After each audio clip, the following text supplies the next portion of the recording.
Here are some examples of tools available to help us begin the task of addressing codes and design standards in some of the communities who have started the process. The contiguous North Carolina cities of Cornelius, Davidson, and Huntersville, located close to Charlotte, were experiencing very rapid growth in the 1990s.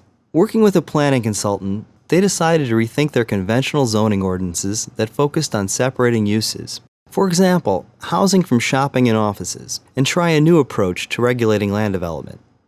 The three towns crafted new master plans and adopted what is known as a form-based code, where the emphasis for development is on the form and mass of buildings and how buildings relate to neighboring buildings and the street. The code also addresses the scale and types of streets and blocks. Quoting from Designing Community, also by David Walters, these codes specifically emphasize the preservation of rural areas and promote transit-supportive development along a planned commuter rail line. Building heights and placement, facade design, and how buildings relate to streets, sidewalks, and public open spaces become the focus of the regulation, as opposed to the use of land and buildings that is typical of conventional zoning ordinances. An important goal of form-based codes is ensuring that people can live close to where they work, shop, worship, and relax. Separating these activities is neither necessary nor desirable when buildings are well designed, parking is unobtrusive, streets accommodate all travelers, and there are public places for people to gather. Here are some examples of projects that have been built using form-based codes. These last few pictures are from Birkdale Village in Huntersville, North Carolina, a 52-acre project with 394,000 square feet of retail, 320 rental units located above the retail space, and 55,000 square feet of office space, with public spaces to sit and visit, places to live, numerous opportunities to eat outside, streets that feel comfortable to everyone, and parking that is convenient but not visually overwhelming. Birkdale Village is a successful example of a new mixed-use community rather than just a development.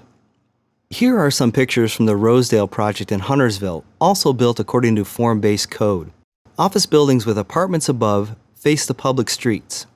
There are lovely and convenient public spaces to gather, and careful attention to mass and scale enable large commercial buildings to fit into the neighborhood, rather than dominate it. It also makes a big difference when parking is placed in the rear, so the streetscape is preserved on the front. Notice that there are entry doors on both the street and parking lot sides of the building. Additional places to live are located a block or two away, and a wide variety of stores, including a grocery store and pharmacy, are within a short walk. This is a public street, not a private parking lot. The Circles at 30 project in nearby Davidson broke ground in 2004. Located at Exit 30 off Interstate 77, it is a major gateway to the town and represents a $300 million investment spread over 11 concurrent developments on 125 acres. On- and off-site public benefits include streetlights, sidewalks, a public park, nature preserve, and lake access. Two two-lane roundabouts accommodate high traffic volumes coming off the interstate. But the road does not feel unsafe or overwhelming for those not traveling in vehicles. This is a convenience store with outside dining in the front. But wait, where are the gas pumps? They are located at the rear of the building, which preserves the streetscape in the front. It is possible to create a streetscape using a conventional zoning ordinance. In 2001, the city of Asheville, North Carolina, established the Urban Village District in their Unified Development Ordinance that promotes pedestrian-oriented, mixed-use development. The Biltmore Park community was built according to these regulations. On primary streets, a 15-foot wide pedestrian zone that includes sidewalks and street trees is required in front of all buildings. Mixed-use office and retail buildings are required to come to the sidewalk, unless there is a space in front that offers public amenities, such as outside dining.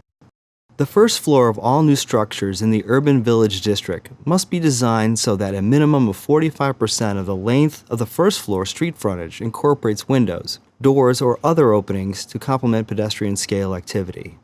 On-street parking, either parallel or angle, is required for all local streets, and for collector streets, as approved by the city engineer.